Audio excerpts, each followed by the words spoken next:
안녕하세요. 충청북도 작은 도시에서 농사를 지으며 살고 있는 60대 여자입니다. 아들을 장가 보내고 며느리를 맞이해 보니 시모 노릇하는 것도 쉽지 않다는 걸 깨달았습니다.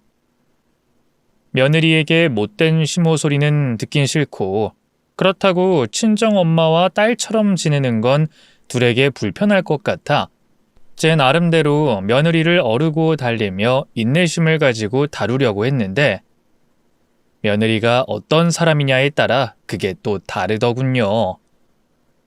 아랫사람이 눈치껏 먼저 잘해주면 저야 좋겠지만, 내 배로 낳은 내 자식도 내 마음대로 되지 않는데 남의 자식인 며느리가 내 마음대로 되지 않는 건 당연한 것이더군요.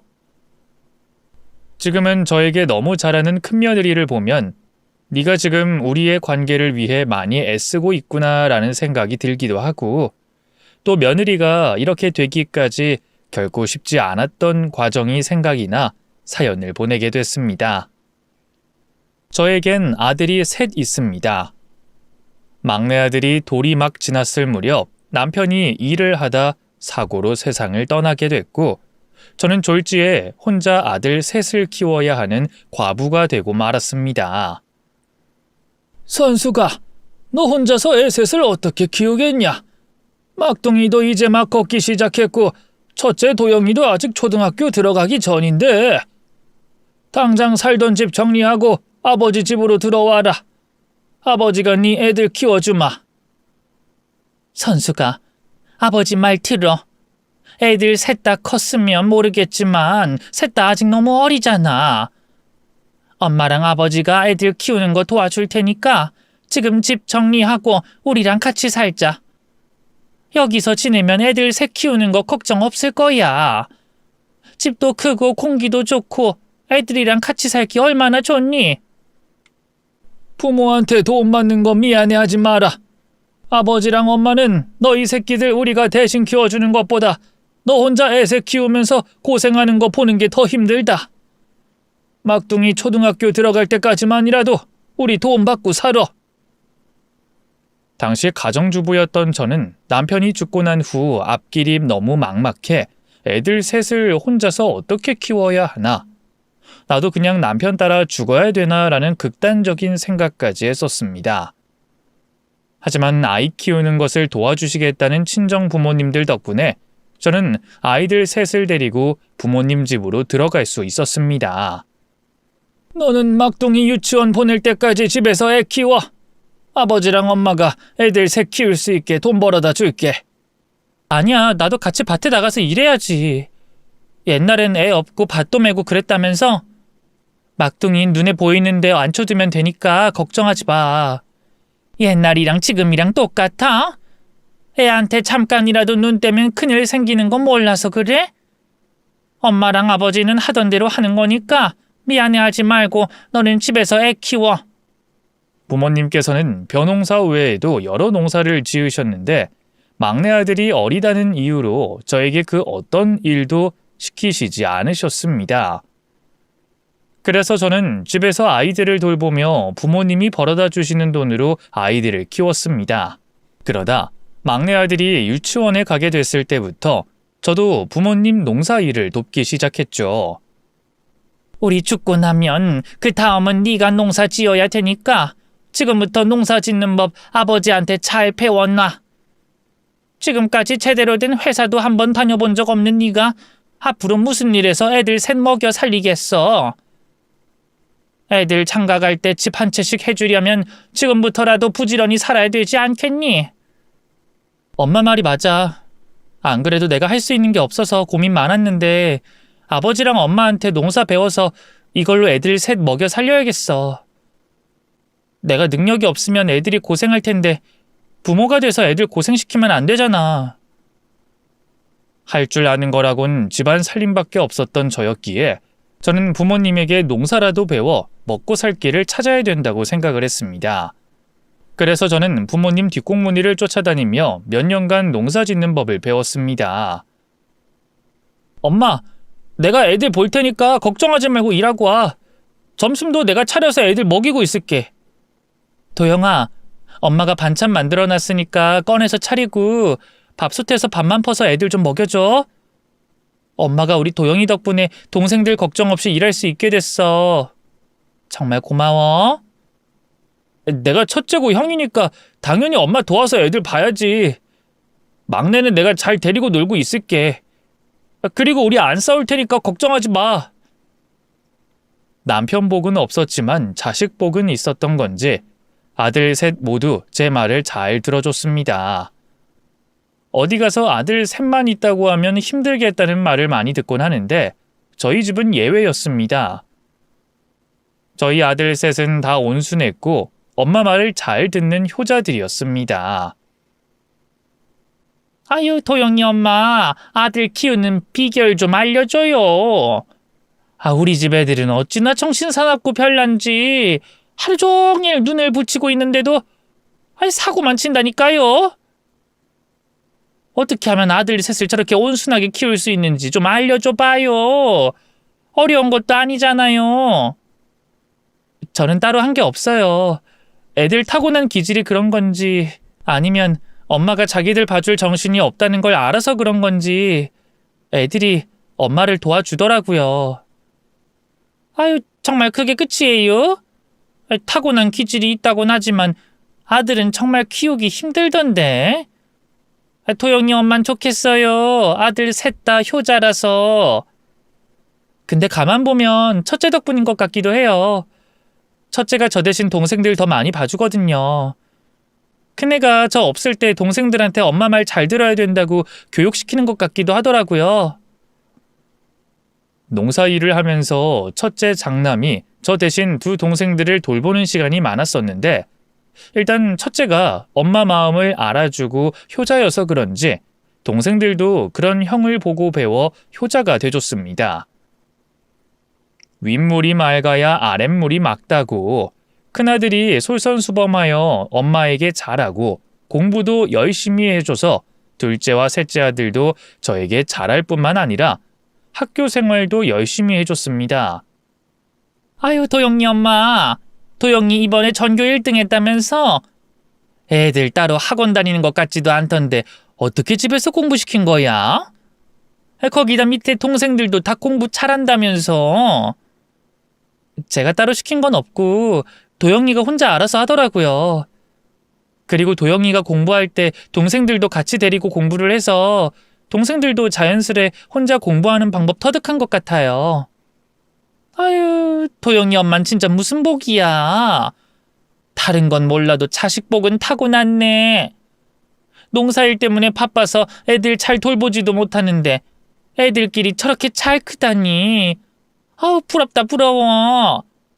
천생에 나라라도 구했나 봐. 저는 우리 애들이 또래에 비해서 너무 빨리 철이 든 것 같아서 오히려 미안한걸요. 다른 친구들처럼 갖고 싶은 거 사달라고 하고 공부하기 싫다고 농땡이 부리기도 하고 때도 써야 되는데 그런 게 전혀 없거든요. 배부른 소리일 수도 있지만 저는 그게 너무 안타깝게 느껴져요. 저도 모르게 철이 빨리 들어버린 새 아들을 보며 기쁜 마음이 들기보단 미안한 마음이 들었습니다. 사람들은 저에게 남편 없이 아들 셋을 너무나도 훌륭하게 잘 키웠다고 칭찬해 줬지만 저는 아무것도 한 게 없었고 스스로 잘 자라준 아이들에게 정말 고마웠습니다. 아이, 도영이 엄마. 아이, 막둥이까지 서울에 있는 대학교 간다면서. 이 조그만한 동네에서 애들 키우면서 어떻게 셋 다 서울에 있는 대학교로 보낼 수 있대? 내가 도영이 엄마 때문에 배가 아파 죽겠어. 좋긴 좋은데 아들 셋 다 서울에 있는 대학 보내기가 쉽지가 않네요. 막둥이까지 서울 가게 돼서 모아둔 돈 다 털어야 했거든요. 이제 또 처음부터 다시 돈 벌어야 돼요. 또 배부른 소리 한다. 빈털털이 돼도 애들 잘 돼서 서울 가니까 좋지 않어? 나였으면 간이고 쓸기고 다 팔아서라도 애들 서울에 보냈을 것 같은데. 도영이 엄마 괜히 그러는 거지? 네, 맞아요. 괜히 해보는 소리예요.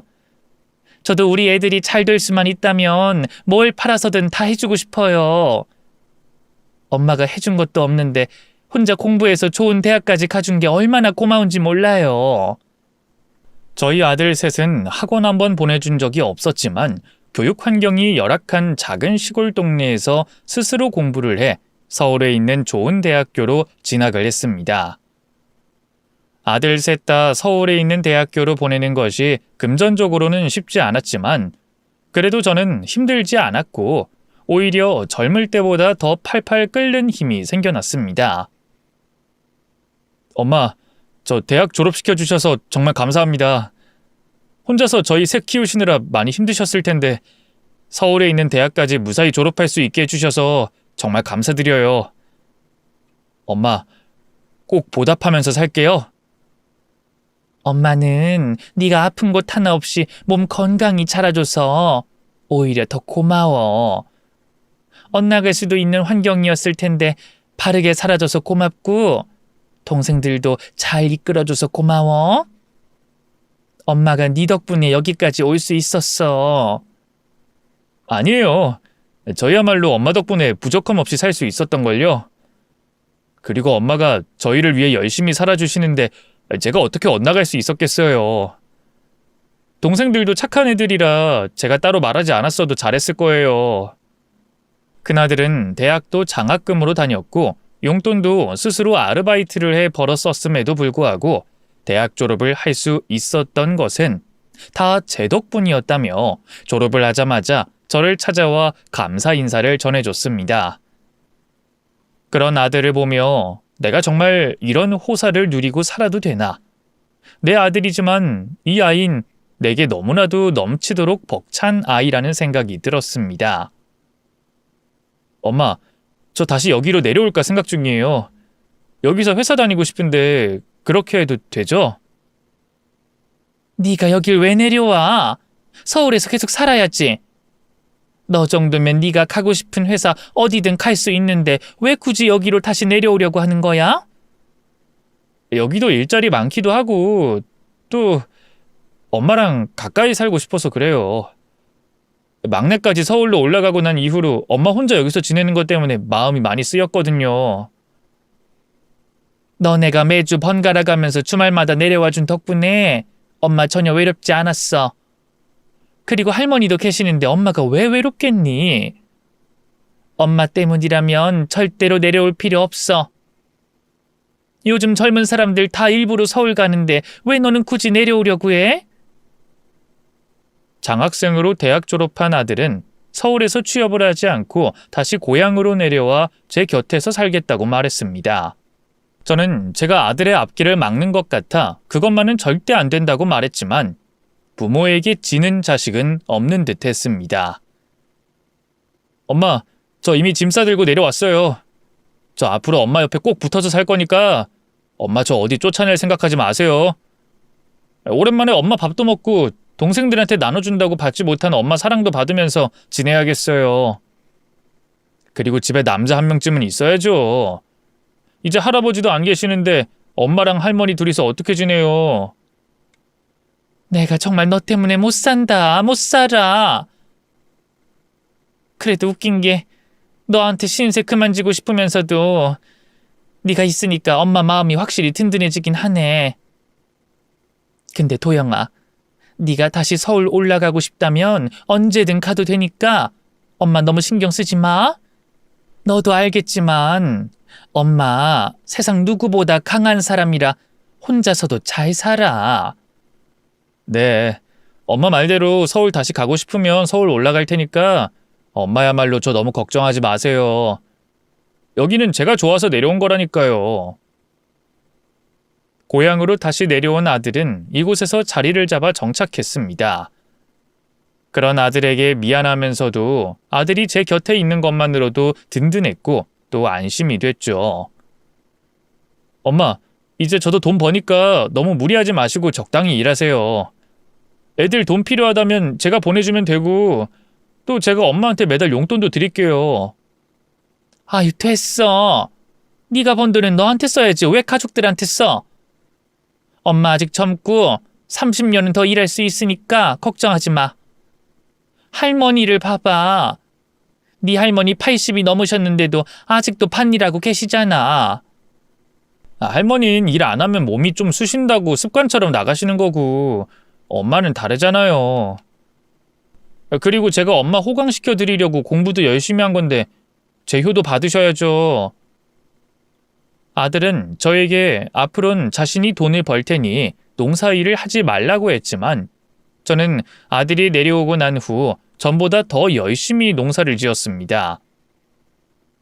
제가 전보다 더 열심히 일을 하자 동네 사람들이 아들 셋 다 잘 키워놓고 왜 전보다 더 열심히 일을 하는 거냐며 의아해 하셨습니다. 아유, 도영이 엄마, 갑자기 돈 욕심이라도 생긴 거야? 애들 셋 다 서울에 있는 대학도 가고 좋은 회사에 취직도 했는데 왜 그렇게 열심히 해? 이젠 좀 쉬어도 되잖아. 아들 다 효자라 돈 많이 벌면 엄마한테 효도도 알아서 다 해줄 텐데 왜 일을 해? 애들 대학만 보내면 다 끝나는 게 아니잖아요. 장가도 가야 되는데 그때 뭐라도 해줘야 되지 않겠어요? 딸이면 몰라도 아들인데 장가 갈 때 뭐라도 들고 가야 처가에도 어깨 피고 대접받고 살죠. 요즘은 시대가 달라져서 남자가 아무것도 없이 빈손으로 결혼하면 무시당하고 살더라고요. 애들 셋도 대단하지만 도영이 엄마도 참 대단해. 아빠 없이 내가 이 정도까지 키워줬다 하면 앞으로는 너희들 알아서 살아라 할 만도 한데 장가까지 보내주려고? 설마 애들 장가 갈 때 집이라도 하나씩 해줄 생각이야? 사주진 못해도 전세자금 정도는 쥐어줄 수 있어야 되지 않을까요?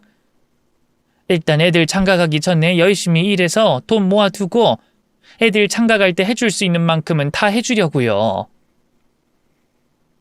사실 사람들 말대로 아이들 다 성인이 되고 대학을 졸업하면 저도 여유를 가지고 쉬엄쉬엄 할 수도 있었겠지만 아들 셋을 장가 보낼 생각을 하니 쉴 수만은 없었습니다. 아빠도 계시지 않는 상황에서 엄마 혼자서 키운 아들이라 가진 게 없다는 소리를 듣게 만들고 싶지 않아 아들 셋 장가 갈 때 뭐라도 해주고 싶은 마음에서였죠. 엄마, 이번 주말에 제가 밭일 도와드릴게요. 보니까 일손 많이 부족해 보이시던데 왜 저한테 도와달라고 안 그러셨어요? 네 일 하는 것도 힘든데 밭일까지 어떻게 부탁해? 그렇지 않아도 이번에 사람 쓰기로 했으니까 너는 주말에 나오지 말고 집에서 쉬어. 너도 힘들 거 아니야. 저도 도와드려야죠. 오래간만에 풍년인데 이럴 때 제가 안 도우면 언제 도우겠어요? 올해는 무슨 일인지 엄마가 농사 짓는 것마다 다 잘 되고 있네요. 그러게 말이다. 하는 농사마다 다 잘 되니까 이게 무슨 일인가 싶어. 풍년이라는 말도 아주 오랜만에 들어보는 것 같구나. 아들을 셋 다 키워낸 후 욕심을 버리고 조금 여유로운 마음으로 농사를 지어서 그런 건지 농사일이 너무나도 잘 됐습니다. 이래도 되나 싶을 정도로 풍년의 연속이었고 그때부터 본격적으로 농사로 돈을 많이 벌기 시작했습니다. 그렇게 통장에 점점 쌓이는 돈을 보며 포기하지 않고 지금까지 버텨오길 잘했다는 보람을 느끼기도 했습니다. 그뿐만이 아니었죠. 자식 농사도 어찌나 잘 지은 건지 저는 아들 셋의 효도를 받으며 지낼 수 있었는데 그 덕분에 주변 사람들의 부러움을 한 몸에 사기도 했습니다. 통장에 돈이 마를 일이 없고 가족 간의 사랑도 마를 일이 없이 아주 화목하던 그때 큰아들이 저에게 여자를 소개해주고 싶다고 말했습니다. 엄마, 너무 갑작스러워서 당황스러우시겠지만 사실 제가 지금 좋은 인연을 맺고 있는 사람이 한 명 있어요. 만난 지는 2년 조금 넘었고요. 나이는 동갑인데 이 사람이랑 결혼하고 싶어서 엄마한테 인사시켜드리고 싶어서요. 그래도 괜찮을까요? 만나고 있던 여자가 있었어? 왜 그동안 엄마한테 말을 안 했어? 인사시켜줄 거면 그 전에 시켜줬어야지. 확신이 서면 말씀드리고 싶었어요. 젊은 땐 만나다가도 헤어지는 일이 많잖아요. 그래서 결혼할 여자만 인사시켜 드리려고 했는데 이제 이 친구한테 확신이 서서 엄마한테도 말씀드리는 거예요. 어떤 여잔데 확신이 들었던 거야? 우리 도영이가 만나는 여자라면 안 봐도 뻔하겠지만 어떤 사람인지 엄마도 많이 궁금하구나. 아들이 좋은 짝을 만나 결혼을 결심했다는 말을 듣고 너무나도 행복했습니다. 그리고 저는 아들이 분명 좋은 여자를 만났을 거라고 믿어 의심치 않았었죠. 지금 제가 다니고 있는 회사 빌딩 인셉션 직원인데요. 사실 처음엔 얼굴이 너무 예뻐서 지인 통해서 소개받은 거였거든요.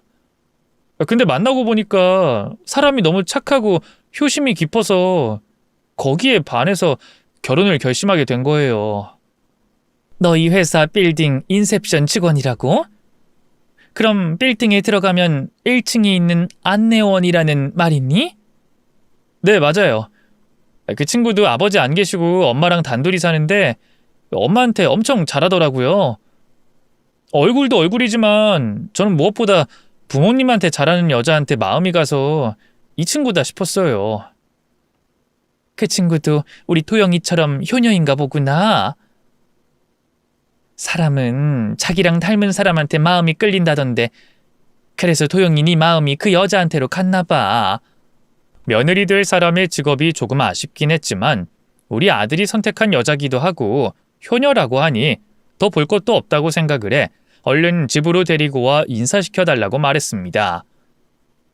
그리고 얼마 후 처음 큰 며느리를 만나고 나서 저는 아들의 말대로 며느리가 참 예쁘고 착한 사람이라 생각을 했습니다. 어머님, 너무 늦게 인사드리러 와서 죄송합니다. 진작에 찾아뵙고 인사드렸어야 했는데. 저희 둘 다 조심스러운 성격이라서 결혼 결심하고 인사드리러 오게 됐어요. 너무 서운하게 생각하지 말아주세요. 미안할 것까지 없어. 나는 선남선녀 둘 이렇게 내 눈앞에 앉아있는 것만으로도 행복하고 둘에게 고마운 마음뿐이야. 우리 아들이랑 잘 만나줘서 고맙고 우리 아들이랑 결혼 결심해줘서 고맙다. 아들의 선택을 믿기도 했고 또 며느리도 참한 게 내 마음에 쏙 들어 저는 묻고 따지지도 않고 바로 결혼을 허락해줬습니다. 아들의 처가댁도 저와 같은 생각이었는지 아들에게 결혼 소식을 듣고 바로 상견례를 치를 수 있었습니다.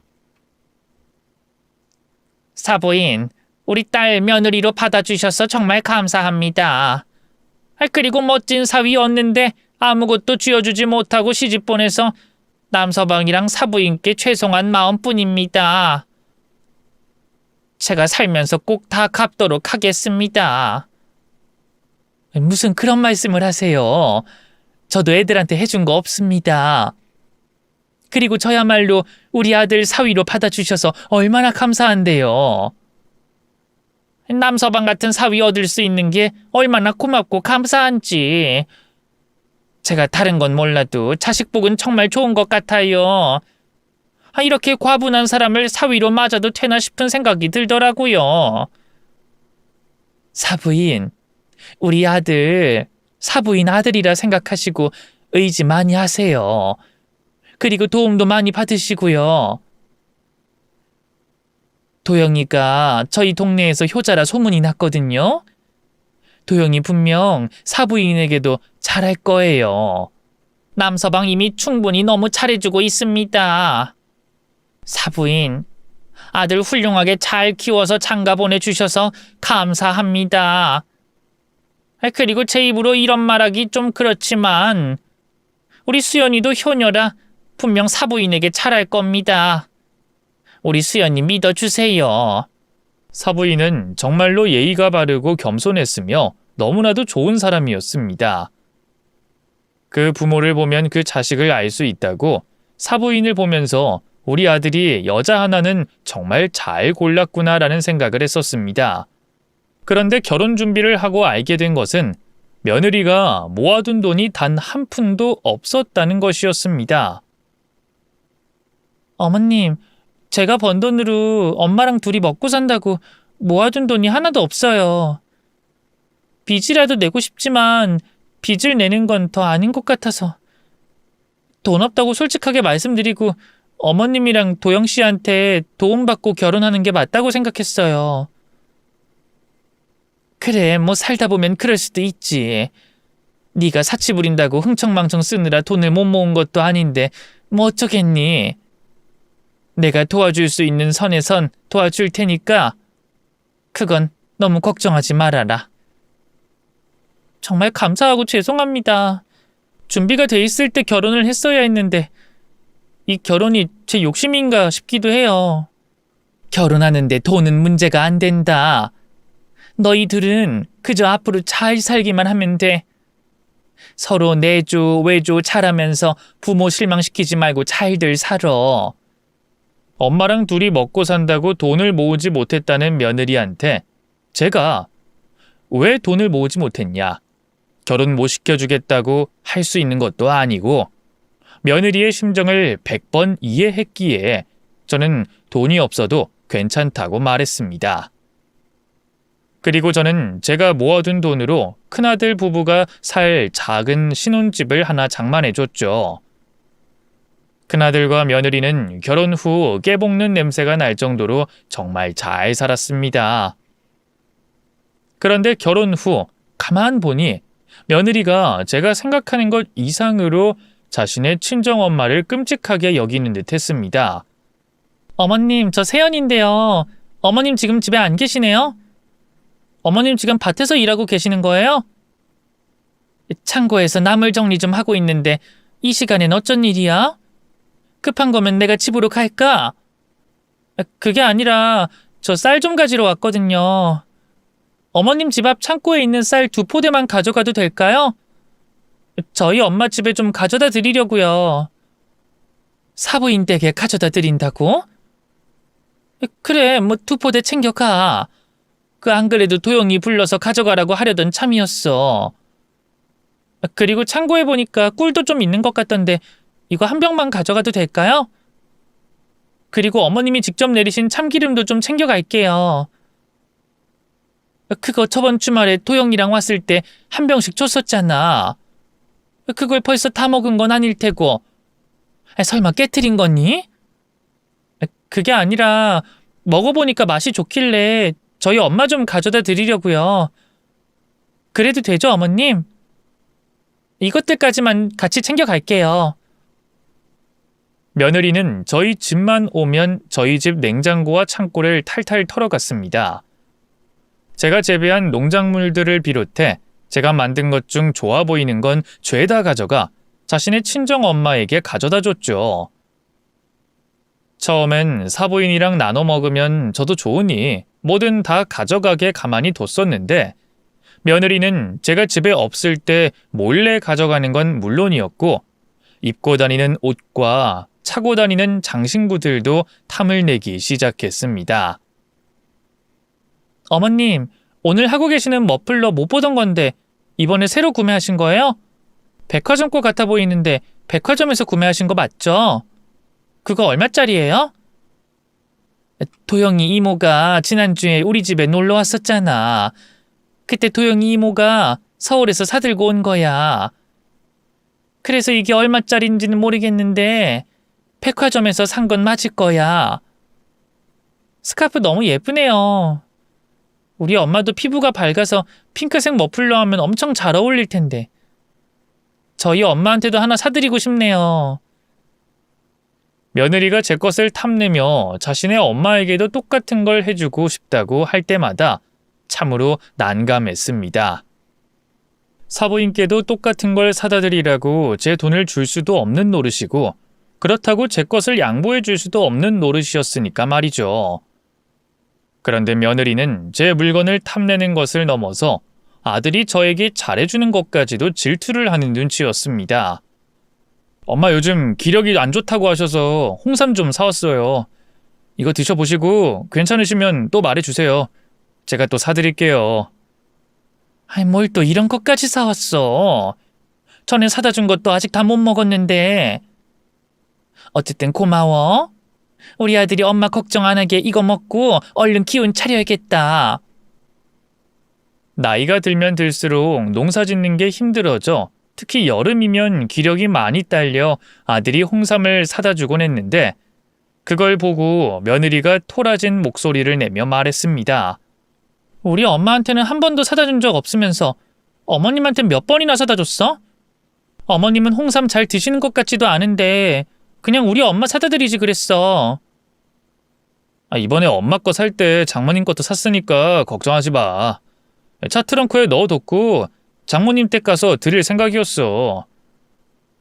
그리고 엄마 앞에서 이러면 엄마가 우리 눈치 보게 되시잖아. 아니, 어머님 눈치 보라고 한 말이 아니라 순간 너무 서운해서 그랬어. 어머님, 죄송해요. 제가 생각이 조금 짧았었네요. 제 말 너무 신경 쓰지 마세요.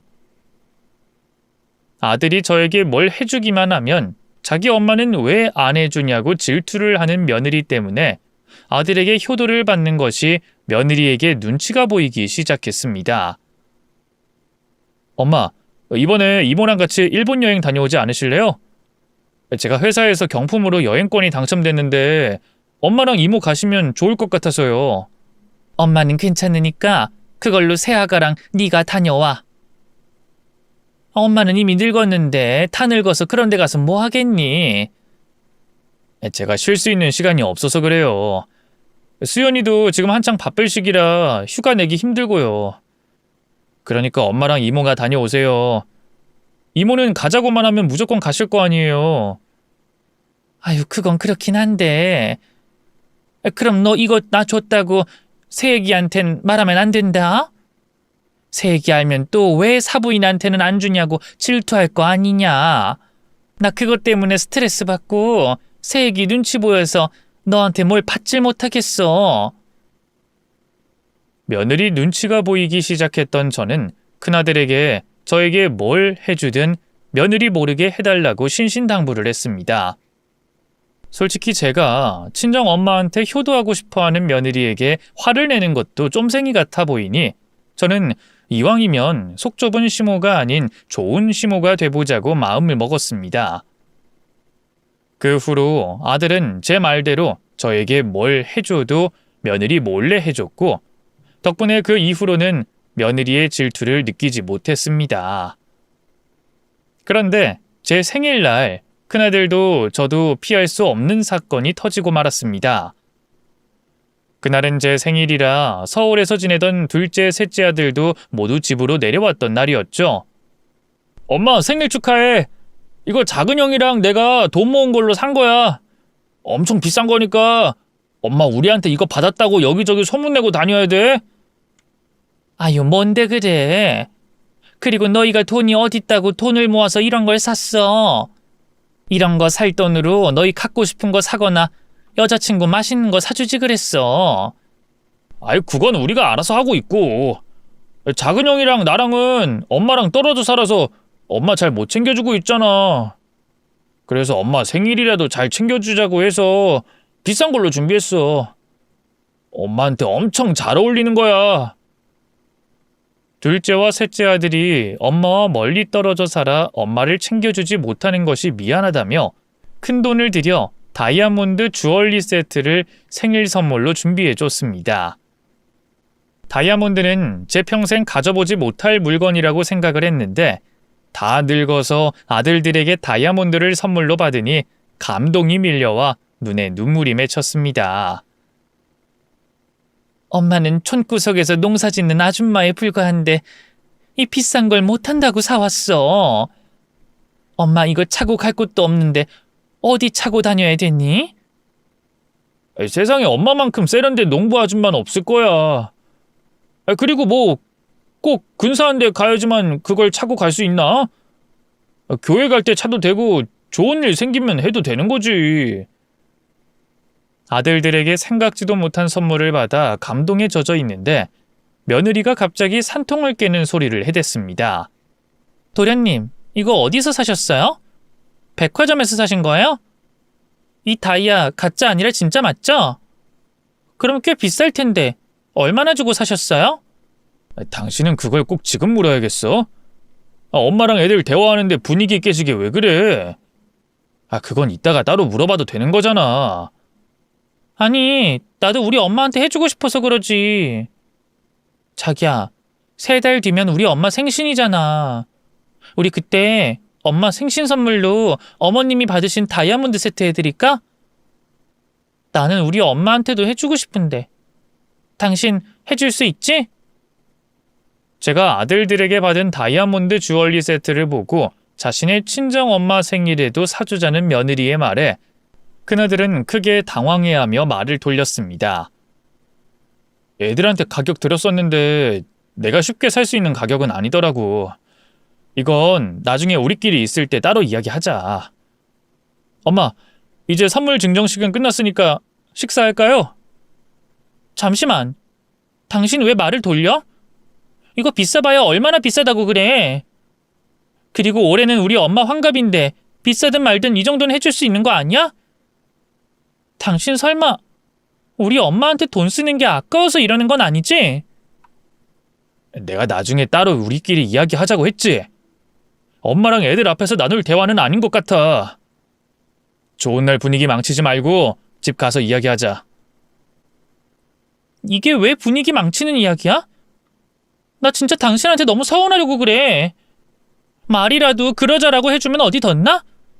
그리고 어머님이 받은 거면 우리 엄마도 당연히 받아야지. 며느리가 갑자기 말도 안 되는 떼를 쓰기 시작하자 큰아들의 얼굴이 순식간에 빨갛게 달아올랐습니다. 큰아들은 한평생 제 앞에서 화를 내는 모습을 보여준다거나 또 며느리와 다투는 모습조차도 보여주지 않았었는데 그날은 아들도 참을 수 없었던 건지 제 앞에서 처음으로 큰 소리를 내며 화를 냈습니다. 내가 해주기 싫다고 한 것도 아니고 오늘은 엄마가 주인공이니까 나중에 우리끼리 따로 이야기하자는 건데 그게 그렇게 어려워? 애들까지 오랜만에 내려왔는데 애들 보는 앞에서 꼭 그래야겠어? 당신이 확실히 대답을 안 하고 말을 돌리니까 그렇지. 내가 볼 땐 지금 별일 아닌 걸로 화내는 당신이 더 이상해 보이는데 정말로 우리 엄마한테 해주기 싫어서 그러는 거 아니야? 당신이 해주기 싫다고 해도 난 우리 엄마한테도 똑같이 다이아몬드 해줄 거야. 우리 형편에 그걸 어떻게 해줘? 나도 장모님한테 해드릴 수 있으면 다 해드리고 싶어. 당신은 왜 꼭 우리 엄마가 하는 건 장모님한테도 다 똑같이 해주려고 하는 거야? 결국 그날 큰아들과 며느리는 동네 떠나가라 크게 싸우더니 집으로 돌아갔고 그날 이후로 큰아들과 며느리를 볼 수 없었습니다. 괜히 며느리 눈치가 보여 집으로 온다고 하는 아들에게도 오지 말라고 했고 또 제가 먼저 연락을 하지도 않았었지요. 그렇게 몇 달 동안 아들과 며느리를 못 보고 대면대면하게 지내고 있던 어느 날 꿈자리가 뒤숭숭해 아들에게 전화를 걸었습니다. 도영아, 요즘 엄마 꿈자리가 안 좋아서 전화했는데 별일 없지? 회사는 잘 다니고 있어? 엄마, 사실 저 몸이 안 좋아서 회사 며칠 쉬고 있는 중이에요. 과로를 해서 회사에서 야근하다 한번 쓰러졌거든요. 연락 못 드려서 정말 죄송해요. 근데 엄마가 크게 걱정하실 정도는 아니니까 너무 걱정하지 마세요. 야근을 하다 쓰러졌다는 아들의 말에 저는 바로 아들이 좋아하고 잘 먹는 반찬들을 만들어 아들의 신혼집으로 향했습니다. 아들과 며느리가 불편해할까봐 아들이 결혼한 후 신혼집 방문을 한 적이 한 번도 없어 아들의 신혼집을 간 건 그날이 처음이었습니다.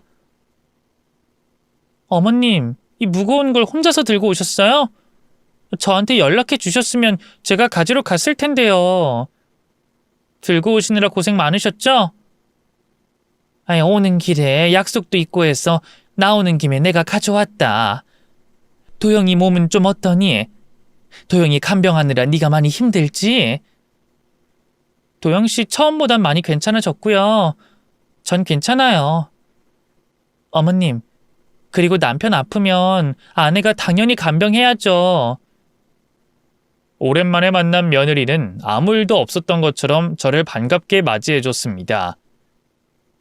그래서 저도 별말하지 않고 아들 부부와 대화 몇 마디 나누고 바로 자리에서 일어섰습니다. 어머님, 더 이따가 저희랑 같이 저녁까지 드시고 가세요. 왜 벌써 일어서세요? 오랜만에 뵙는데 벌써 가신다고 하니까 서운하네요. 집 가서 해야 할 일도 있고 내가 말도 없이 갑자기 온 거라 오래 있다 가기가 좀 그러네. 난 가볼 테니 나중에 둘이 같이 집에 들러. 이장님한테 부탁해서 닭 한 마리 잡아줄게. 며느리에게 불편함을 주고 싶지 않아 아들 집에 앉자마자 거의 바로 나왔었는데 며느리가 저를 배웅해 줬습니다. 그런데 아들 집에서 나오자마자 제가 아들 집에 두고 온 것이 생각나 다시 몸을 돌려 저를 배웅하고 돌아서는 며느리를 뒤따라 들어갔는데 며느리는 제가 자신의 뒤에 있는 줄도 모르고 현관 앞에 서 있는 아들에게 이렇게 말했습니다. 내가 언제까지 노인네 비위 맞춰줘야 돼? 어머님, 아무리 옛날 사람이라고 해도 사람이 왜 저렇게 예의가 없어? 오시기 전에 미리 연락이라도 줬어야지. 대뜸 찾아오시면 어떡하냐고. 뒤에 엄마 계시니까 입 안 다물어? 당신 진짜 왜 그래? 엄마가 아픈 아들 걱정돼서 찾아오신 건데 그게 그렇게 불만이야? 어머님, 안 가시고 여기서 뭐 하세요? 왜 다시 조용히 되돌아와서 사람 이야기를 엿듣고 계신 거냐고요? 뒤늦게 저를 발견한 며느리는 되려 저에게 큰 소리를 내며 소리를 질러댔습니다. 좋게 넘어가려고 해도 더 이상은 참을 수 없었던 저는 다시 아들 집으로 들어가 며느리에게 말했습니다. 내가 너한테 뭘 잘못했다고 너한테 그런 소리를 들어야 되니? 내가 너한테 뭘 시키기라도 했어? 아니면 뭘 바라기라도 했어? 나는 항상 너 불편할까봐 네 입장 생각해서 아들 얼굴도 안 보고 사는데 어떻게 너는 며느리로서 시어머니한테 예의가 눈꼽만큼도 없는 거야? 너 정말 내가 우습기라도 한 거니? 그런 게 아니라요. 저도 힘들어서 그래요. 아픈 남편 간병하는 것도 힘든데 어머님이 갑자기 찾아오셔서 그랬다고요. 그리고 어머님, 솔직히 말씀드리면 반찬 같은 거 안 가져다 주셔도 되니까 앞으로는 반찬 핑계로 저희 집 찾아오지 않으셨으면 좋겠어요. 어머님 안 보고 사는 몇 달 동안 도영 씨랑 저랑 잘 지냈는데 어머님이 나타나자마자 저희 또 바로 싸우게 됐잖아요. 나 때문에 싸웠다고? 난 너희 결혼하고 이 집 찾아온 건 처음이다. 애가 일하다 쓰러질 정도로 몸이 안 좋다길래 밥 잘 챙겨 먹으라고 처음으로 반찬 싸가지고 온 건데 그게 그렇게 마음에 안 들었어? 너는 내 집에 네 마음대로 찾아와서 네 친정엄마 가져다 준다고 허락도 없이 내 거 다 가져가면서 나는 우리 아들 챙기는 것도 내 맘대로 못하고 네 눈치 봐야 되니? 다 큰 아들 좀 그만 찾으세요. 아들 장가가고 독립한 지 오래라고요. 그리고 어머님은 사돈한테 그거 주는 게 그렇게 아까우세요? 어머님 창고에 차고 넘치는 거 하나씩 가져다 준 건데 그게 그렇게 아까우시냐고요? 끝까지 잘못을 인정하지 못하고 두 눈을 부릅뜨고 저에게 대드는 며느리를 참고 넘어가는 것만이 답은 아니라는 생각이 들었고 어른으로서 단단히 혼쭐을 내줘야겠다고 생각을 했습니다. 그래서 저는 제 가방에 있는 물건 하나를 꺼내 들었고 제가 그 물건을 꺼내 들자마자 며느리는 화들짝 놀라며 아무것도 모르고 서 있는 제 아들을 바라봤습니다. 새하긴 너 이게 뭔지 잘 알지? 여기 오기 전에 사부인 만나고 왔다. 사부인이 먼저 얼굴 좀 보자고 드릴 말씀이 있다고 연락이 왔더라고. 그래서 무슨 일인가 싶어서 만났더니 나한테 이걸 건네더라. 엄마, 그거 애들이 엄마 생신날 드린 다이아몬드 세트 아닌가요? 장모님이 그걸 왜 엄마한테 건네드린 거예요? 저희는 장모님한테 그걸 사드린 적도 없는데요. 사부인 생일날 새애기가 이걸 선물이라고 가지고 왔다고 하더라. 남서방 몰래 샀으니 남서방 앞에선 절대 꺼내지 말라고 했단다. 근데 사부인이 이 케이스 밑에서 편지 한 통 발견했고 그 편지 읽어보니 네 동생들이 나한테 쓴 편지인 것 같아서 나한테 이걸 가져왔다더라. 저의 말에 며느리는 얼굴을 가리고 그 자리에 주저앉았고 아들은 그런 며느리를 죽일 듯이 노려봤습니다. 네 엄마가 나한테 뭐라고 하는 줄 아니? 자기가 자식 잘못 키워서 그런 거니 한 번만 용서해달라고 하시더라. 내 딸 대신 이렇게 빌 테니 한 번만 용서해달라고 너한테 한 번만 기회를 더 달라고 사정사정 하시더라. 어머님, 제가 잘못했어요. 제가 그러면 안 됐었는데 엄마한테 좋은 걸 다 해주고 싶어서 순간 이성을 잃었었나 봐요. 나 없을 때 몰래 내 집에 들어와서 이걸 훔쳐간 네가 괘씸하고 화가 났지만 나는 양심적인 사부인을 봐서라도 모른 척 넘어가려고 했다. 그리고 너희 둘 부부 사이 깨트리고 싶지 않아서 내가 참고 넘기려고 했어. 근데 더 이상은 참을 수 없을 것 같구나. 사실 저는 사부인이 저에게 양심 고백을 하기 전까지 아들들이 제게 준 다이아몬드 주얼리 세트가 없어진 걸 전혀 눈치채지 못했습니다. 농사일을 짓는 사람이라 그것들을 착용할 일이 없다 보니 장롱 서랍에 고이 모셔두고 열어보지를 않았기 때문이었죠. 그런데 며느리가 제가 밭에 나가 일을 하는 틈을 타 집으로 몰래 들어와 그것을 훔쳐 자신의 친정엄마 생일 선물로 가져다 준 것이었습니다. 당신은 도대체 저걸 언제 훔친 거야? 내가 말했지. 엄마랑 장모님한테 최대한 똑같이 효도할 수 있도록 내가 노력하겠다고. 그리고 지금까지도 웬만한 건 다 그래왔잖아. 근데 애들이 엄마한테 해준 것까지 질투하고 그걸 탐내면 어떡해? 우리 엄마도 평생 아빠 없이 혼자서 나 키우느라 고생했는데 엄마는 저런 거 못 받아본다는 게 속상해서 그랬어. 어머님이 부럽기도 하고 엄마한테도 해주고 싶은데 내가 능력이 없어서 그래서 훔쳤던 거야. 어머님은 그게 없어도 다시 사줄 아들이 셋이나 있으니까 그래도 된다고 생각했어. 그래도 남의 걸 훔치면 안 되지. 저걸 엄마한테 사준 애들이 돈이 많고 남아돌아서 사준 줄 알아? 걔네도 용돈 아껴가면서 엄마한테 사드린 거라고. 당신도 장모님한테 사드리고 싶었다면 용돈 모아서 사드리던가 했으면 됐잖아. 당신 때문에 엄마랑 장모님 둘 다 상처만 입으셨어. 이제 어떡할 거야?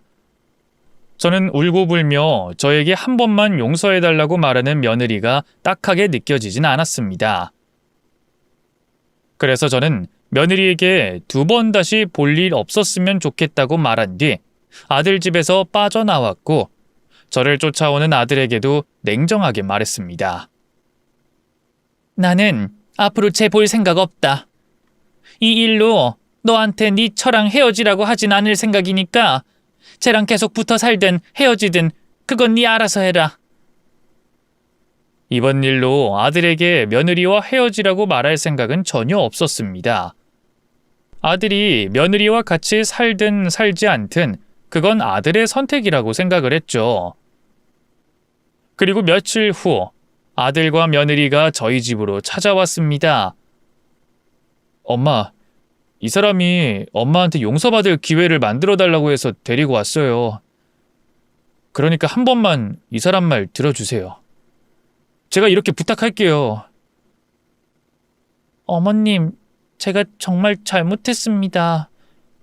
며칠 동안 정말 많은 생각을 했어요.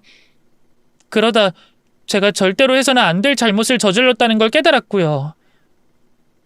그동안 제가 저답지 않게 살았던 것도 깨닫게 됐어요.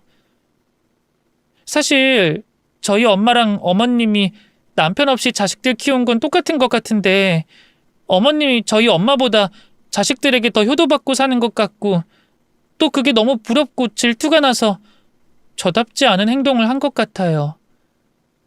진심으로 뉘우치고 반성하고 있으니까 저 한 번만 용서해 주세요. 앞으로는 이런 일 없도록 하겠습니다. 진심으로 깨우치고 용서를 구하는 며느리의 모습을 보며 마음으로 완전히 용서가 되진 않아도 용서를 해줘야겠다고 생각을 했습니다. 며느리를 용서해줬던 가장 큰 이유는 일단 아들이 며느리를 믿고 싶어하고 있고 또 아들이 제가 며느리를 용서해 주길 간절히 바라고 있는 모습 때문이었습니다. 오늘 이후로 이 사건에 대해 이야기 꺼내지 않을 테니 앞으로는 이런 일 없도록 해라. 그리고 사부인한테도 가서 죄송하다고 용서 구하도록 해. 이 일로 나보다 더 상처받은 건 사부인일 거야. 그 사건은 그렇게 일단락이 됐고 큰며느리는 그때부터 지금까지 제 눈에 벗어나는 일 없이 잘해주고 있습니다. 어쩌면 지금의 며느리 모습이 아들이 반한 며느리의 모습이 아닐까 싶기도 합니다. 부모로 산다는 건 참 어려운 일인 것 같습니다. 이미 다 커버려 가정까지 차린 아들에게 제가 어디까지 부모 노릇을 해야 되는 건지 아직까지도 헷갈리네요. 그래도 어찌됐든 아이들에게 평생 지혜롭고 품이 넓은 부모가 돼줘야겠죠. 나이 60이 넘어도 자나깨나 아이들 생각뿐이네요. 제 사연을 들으신 여러분들도 그러신가요?